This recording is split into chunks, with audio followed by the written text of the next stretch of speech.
Go. All right. Hi. You go. You got it? Yep.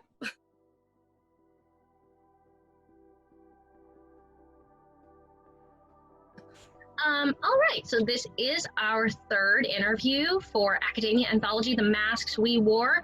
I'm here today with Shannon, who wrote for our anthology and is a big participant from Academia Discussions and Blog. How you doing today, Shannon? I'm doing pretty good. How about you? Doing good, best as I can. All right, so all we can do right now. Obviously, no, I've had. I'm not kidding. I've had that conversation. That's just like every time I talk with another author, I'm like, "How are you doing right now?" And it's like, Yeah. I don't know. So, yeah, I can relate. So, obviously, you submitted to our anthology, which is going to be released later this year. And that's the big focus of this interview. But we're also going to talk about you and some of your other books and what you've done as an author, you know, because you have actually done quite a lot as an author from what I've seen. So first, before we get into academia and the anthology, tell me a little bit about you and your writing. Well, my name is Shannon Rohrer. I'm an author of one novel so far, Whispers of Nowhere, the first in the trilogy. The sequel is coming out just next month, so that's really exciting. Mm-hmm. I primarily work on young adult, and I am beginning to branch out into other areas too, such as cyberpunk and middle grade, so quite a bit on my plate. Yeah, I can relate to that. Tell us a little bit about, because Whispers of Nowhere was obviously had some crossover with academia because you kind of put Whispers of Nowhere in the same place. Tell me a little bit about that book, actually. It's about a girl, Gwen. She gets pulled into a whole bunch of magical hijinks, and it all stems from her coming into contact with these magical artifacts. And they were protective seals to the prison realm of Nowhere. And so she accidentally sends them scattering across the globe, and in so doing, the prison opens and all the worst things that have ever been all come out. So it's up to her and her two companions, Phoenix and Fornius, to set things right. Super exciting. I remember reading it in its earliest form. I know it's probably yeah. Yeah, it has grown a little bit since then. I know that much, but I remember reading it and really enjoying it when it was on Inkit. Yeah, those were the days. Those were the days. That was I was reflecting on this with another author. That was five years ago now. Yeah, definitely, yeah. So to that end, because you probably remember Inkit and academia in its earliest rendition. I know you've been with us a long time. Mm-hmm. Tell me a little bit about your experiences with academia, both in its first and second iteration. I've really, really enjoyed it because the discussions are very thought-provoking, and they really challenged me to think critically when it came to literature and challenged my perspective on certain things. So I really enjoy that aspect. Mm-hmm. That was always a big point of it too. When we started doing those discussions, there was nothing quite like that I could find on the rest of the site. Mm-hmm. Especially the first one. During the second one, it was more responding to a problem that I've discussed with other authors, where on Facebook groups, and you probably see this, people use author Facebook groups to spam post their books and nothing else, and there are very few other Facebook groups for writers aside from maybe Fantasy Faction who have enough clout to keep spammers out. And so I don't think we ever saw any spammers, actually, now that I'm thinking. No, I don't remember ever seeing anyone just throwing their stuff up there and not really participating in the discussions. And I'm thinking on that because I really anticipated having problems with it. I wasn't a big rules lawyer, so I really wasn't like watching every single post all the time. So the fact that never slipped through is really interesting. Yeah, that's actually really impressive. Yeah. It was just me amending for a lot of it, because I had one partner amend, two because of Alex. And genuinely, I babysat. I'd come check on things every now and again, but I typically wasn't checking it more than once a day. at that. And so the fact that everyone was always cordial for the most part. Oh And yeah. because you had your incidents occasionally, but those were more Yeah, it's unavoidable. It's going to happen. people, personalities. Hmm. And that, I think, is what kept it alive, too, because it kept the discussion civil without being, you know, overtly rude. I never saw anybody get overtly rude. We had an occasional hothead, but never, you know, never anything crazy. No. So, with the anthology in mind, because the anthology is our big wrap up, it is completing the project, and it's been something that we've juggled for a while. We've discussed doing either a magazine or a serialized blog, but this is what we settled on. So you picked a really interesting story to submit to us for the anthology. You want to tell us a little bit about it? Yeah, Evamiria is about a Jinn prince who is sent on a quest to restore not only his kingdom, Evamiria, their prosperity, but to reclaim his family's magical lineage, which an ancestor lost to a Peri Queen when he slighted her. So it's kind of a curse-lifting quest. Nice. We have a couple. David's is about a curse avoiding quest. So Yeah. Yeah, I do remember that. Kind of I was thinking about that the other day. I was like, we had a lot of interesting interpretations on theme. So for your story in particular, were there any tropes you aimed to subvert, or any direction in general that you were going for in the writing of this story? I think in terms of the fantasy quest itself, I didn't want it to be overly predictable. I didn't want it to be cut and dried. I wanted people to be engaged throughout, and I wanted them to be surprised by how things ended, because I definitely was. I didn't see it going in the direction it did at the end, so Right. hopefully surprise in the author equals surprise in the reader. I find that's true 90% of the time, and isn't that fun when you discover, like, I love that in writing, when you can discover something about the thing that you didn't plan. Yeah, I think I blacked out through most of writing that, because I went back through it and I'm like, I don't remember doing this. I've done that. I actually was rereading in my second edition reread, which I've been posting about. I discovered things in my own book which I just spent so much time on. I'm like, I don't remember putting that in there. When did I put that? It's like that Gandalf meme. Yeah. It's like that Gandalf meme where I have no memory of this place. But I think too, if you write one, there's always that time element. You know, you write something and then you get away from it, and we really don't remember the thing we wrote that well. We think we do, and then sometimes, you know, I reread something, even short things, and I'm like surprised at the distance that there is between me and it. I think we remember the way it made us feel more than what we actually wrote. Yes, I'd agree with that wholeheartedly. I can tell you exactly how it felt to write my novel or any of my short stories, but I don't remember very much about the content sometimes. No, me neither. This is why notebooks are invaluable. Yeah, absolutely. And I think it also leaves, because if you spend too much time knowing your book, like if you can recite your book from memory, it also leaves sort of an overtly strict interpretation in your head. Mm-hmm. So when readers approach me and they tell me, I saw X in your story, I'm not inclined to get hostile, you know, and it wouldn't be anyway, because, you know, the reader's going to see things that I didn't see in the first place. But there's that washing yourself of that. It means you kind of let it go, and it's no longer yours. And that's, I think, very, very important in writing. Yeah, it is. Because how you interpret your own work isn't necessarily the only truth out there. Readers are always going to see something differently than you do, and it's actually really amazing when you think about it. It is. I've had readers come to me with characters and short stories and tell me 5 different things about either the way actually my favorite one is still the one, because I leave very loose descriptions in especially my principal novel about certain characters.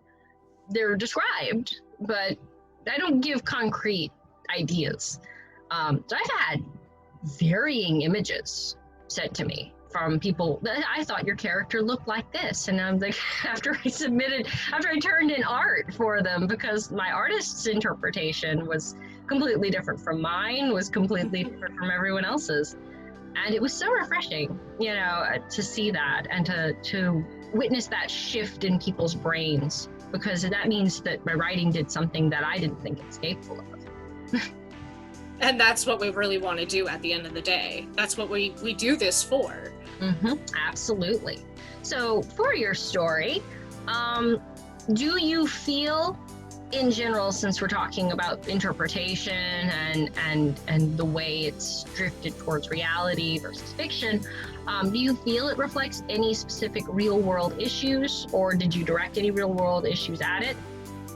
I do feel like, in terms of Corwin, the MC, on a smaller scale, he struggles with these confusing feelings he's never had before towards his companion, Chorus. And on a larger scale, he has to weigh these two very difficult choices in which, no matter what choice he makes, no one's going to come out happy. So I think people can relate, even if it's not on that magnitude. Right. Well, and fantasy's fun because you can reflect on things in a magnified way and sort of a distorted way, but it can still be real.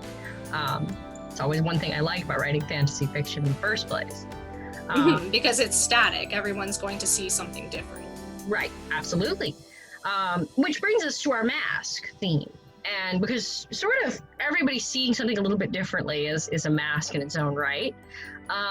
How do you feel? And I know everybody else has told me they wrote the story before and they kind of applied it retroactively. But how do you feel, in what sense does your character, story, or plot embody the idea of masks? Well, I feel like character and plot in this case are one and the same, because the characters really did drive this one for me. For Corwin, yeah, he does embody it because he has been brought up to perform a very specific task, and with that task he's had certain expectations imposed on him, and he's imposed them on himself as well, so he presents a different face than who he really is inside. For Chorus, it's a little more literal, because this lanky, mousy-haired individual that makes smart remarks to Corwin along the way isn't really who he is by the end. Right. That kind of reminds me of David's interpretation of his story, and it's a character, it's more internal, which I think that was kind of the goal I had for the interpretation of the masks we wore, and what direction we were going for the anthology. It's a loose interpretation on that. Yeah. And what that's supposed to mean, because, as authors, we present masks, I think, a lot in fiction. Fantasy versus reality. Because a lot of authorship is about a mask in the first place. It's so much of it is persona and making sure you present yourself in a certain way for writing in the first place. That's so true. It's something that's come up a lot with the theme, because authorship is especially with social media, so much of it is masking and unmasking oneself in one's fiction. And choosing how much you do in each category, like how much of your real face do you show versus the persona, and vice versa. So. Right. What we were saying about Victoria Schwab and what she does in terms of her sharing, because we were talking about that before, and Schwab's, how honest she is, but then you also have to wonder, how honest is honest? Social media, is this performative honest, or is this actual honesty? And so these things come up a lot, which brings me to you, because the last two questions are about the author, and how you feel about yourself and your work. So for you personally, either in this story or in others, what's more important, the proverbial mask or what's underneath it? I want to say what's under the mask, and if I look at Corwin's character, I feel like that's true, because we get to see a more honest version of himself as the story goes on. With Chorus, though, I kind of felt like when the mask came off, his sense of individuality and his separateness from Corwin and the quest were sacrificed, so it was kind of sad to see that happen, but also very necessary. Yeah. To be fair, everyone the underneath it a lot. It's like I've gotten that one because I think we all want to value that to begin with too. One thought that I was presented with is, does the underneath it matter if the mask is not there in the first place?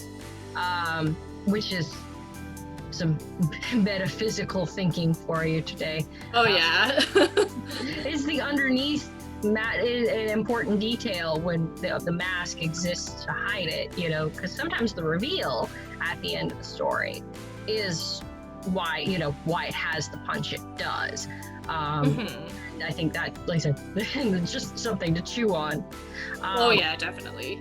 So for you in particular, as the author, and you can interpret this question however you want, and you can talk about whatever book you want in this, what mask is it that you wear that you think people would be surprised to see you take off?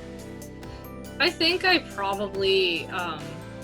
think we all have masks that we wear and we don over the years, and some of them become an integral part of who we are, and sometimes we can't separate ourselves from them. But I think the one I present is that I'm more confident than I really am, more self-assured, more sure of the direction I'm going in. And the reality is I deal with self-doubt like everyone else. I have low points, I struggle, I have weeks where I can't write, just like anyone else. So all it really comes down to is perseverance, not really an outward level of confidence. Yeah. the what was up with the author persona, I think confidence is so tricky in writing, because writing is inherently, in some ways, or any art is inherently a confident act, because I am saying the thing I made that I have in my head matters enough that I will share it with other people sometimes, and they might like it. There is an almost inherent narcissism to this idea, right? You're reminding me of that too, that Venn diagram where it's like complete narcissism on one side and crippling self-doubt on the other. Right.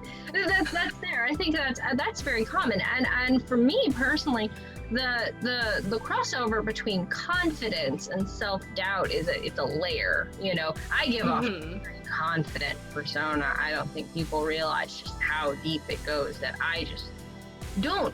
I have such bad anxiety, and really am not good with the whole, performance and doing the social media thing, but I do it all the time. Same. I feel that. You never guess, and I've had people tell me that. It's like, I thought you were, because they get to know you, they're like, I thought you were like super, super extroverted and confident. It's like, I am, but that's not all of it.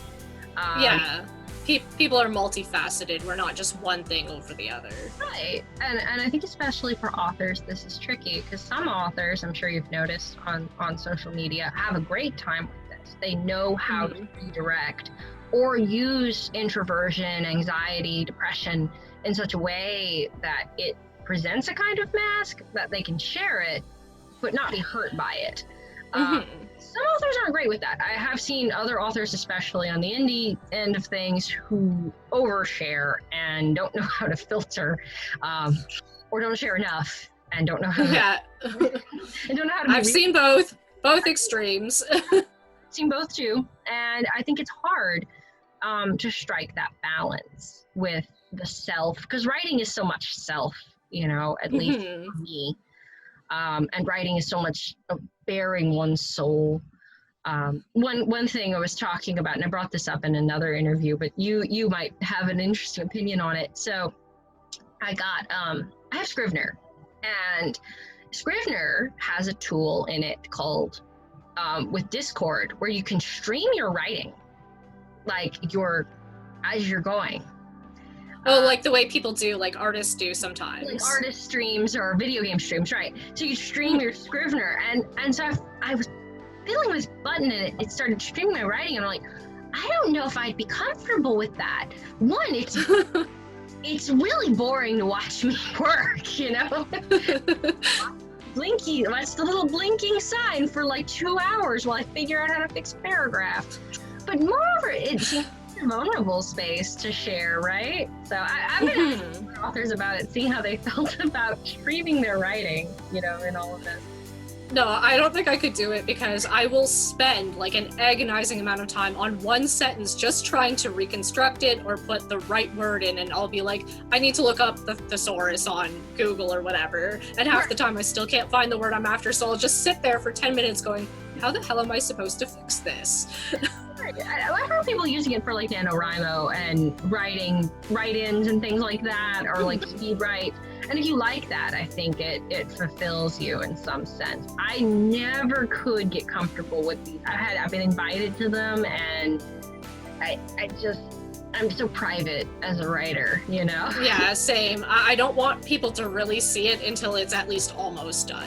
Right. I need it at least 90% finished. And that was what was interesting too about posting it, because we're going back to Ink It.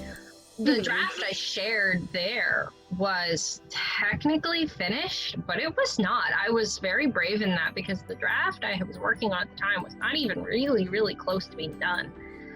It was the same for me. It was like the second draft of Whispers of Nowhere, and it was like, oh, I think it's pretty good, but it's a good thing that you grow as a writer and you look back and you're like, no, it was not ready yet. Yeah, same. That was probably the fourth draft or third draft. Chime Hour is definitely not what I have now. So, I mean, and I know people have seen that transition, but it, and in that too, the audience was helpful because they did give me feedback that mattered.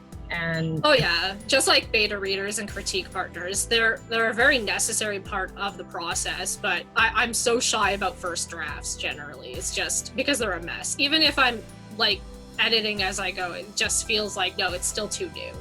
Still, well, and maybe, I don't know how you do first drafts, but my first drafts are often skeletal ideas of what I actually intended. And it takes me a couple drafts to realize what I'm trying to say. So, like, I have maybe one or two people I will send a first draft to, maybe, and I trust them to be honest with me. But most people, I'm not comfortable enough to share a thing I just wrote, you know? It gotta sit. There has to be kind of a mutual trust on both ends, that they can be honest without you getting upset or anything, and that you can take the critique that they give you. So. Yeah, no, that's a big thing too, because authors, you know, I'll attest to that. I'm sensitive. Yeah, they say you have to have a thick skin, but I think what you really need to have is the ability to just, you know, okay, it hurts, but I'm going to take this and apply it and do the best I can with it. I think it falls much in the way of what I do with academia, the institution. You have to be able to take criticism as an impartial thing. Some criticism I have gotten as an author and not as an academic has been weirdly biased and you know, not helpful. You also have to learn that to not take those criticisms personally, because they're usually the person, not you know? Yeah, exactly. All right, so I think we have hit all the questions. Tell us the name of your story again real quick. Evamiria? Maria, all right, so that will be in the Masks We Wore anthology this coming summer. I'm also going to link your new novel and your last novel into the whatever summary we're going to put beneath this.